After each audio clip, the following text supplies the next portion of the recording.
Welcome back to Virginia International Raceway and round number 1 of the Dodge Viper Cup. While we were away, Sean Bailey had a very big moment down in turn number 1. Here it is. As you can see, he got a little bit squirrely under braking and then made the decision, Ralph, to drive the car off the track and try to catch it. Pretty game move there, but not quite successful. Tried to keep his boot in it, but didn't quite work. Ran out of real estate just about 5 feet too soon. As you can see, the rear tires are still turning. He's been watching his Dodge drivers on NASCAR trying to gas it out of there. A very valiant effort. You know what? I think that's going to buff right out. It's a little bit of steam coming off there as he hits the tire wall. No harm, no foul. Sean Bailey hopefully will get going again and get back into this thing. Now back on track with Corey Vetsuck. Now he's being hunted down by Jim Stout in the number 1 car. As he looks in the rearview mirror, he can see that purple car getting bigger and bigger. He's got a great run going through the S's, Rolf. Hard not to look in the mirrors through there. Those S's are a key element to getting some speed down the straight here. But he's got a full mirror, that's for sure. The number 1 car of Jim Stout goes screaming down the inside, just absolutely parking that number 01 car of Corey Vetsuck.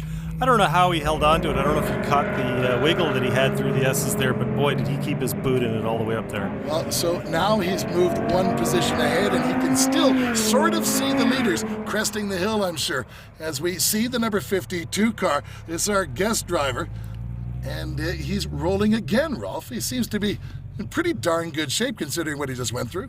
And then as he gets rolling again, we catch up to him in real time where he's rolling just about to go into pit lane, Rolf.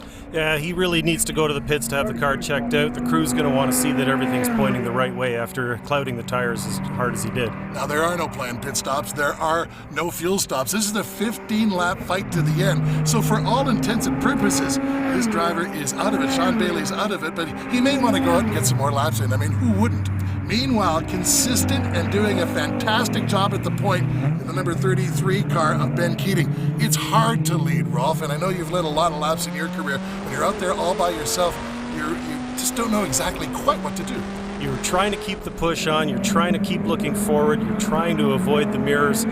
It's hard to do any of those 3 things. You're looking at everything, and you're very aware that you're being hunted down. Ben Keating, not for a moment, has forgotten the fact that Jeff Courtney, a veteran of the Sports Car Wars and World Challenge, certainly has a lot of experience in a Viper. And when a guy like Jeff Courtney's sitting back there, you're thinking to yourself, is he playing with me? Am I the mouse, and is he the cat? Jeff's a very cerebral guy. I had the pleasure of meeting him a couple of years ago in another series, and taught him the rain line actually at Mosport up in Canada. But this guy knows how to race, and he's just sitting there watching right now. Meanwhile, Ryan Shims would like very much to get up alongside the number 99 car. But the 33 car, as we said, consistent lap times within a couple of tenths of a second as they round Oak Tree one more time. Now, Courtney just a little bit closer, gets a little bit better run off the corner, and now in a position to draft almost the number 33 car of Keating. And meanwhile, that 67 car continues to move up just little by little. It's a great show at the front here at the end of the first ever Viper Cup race.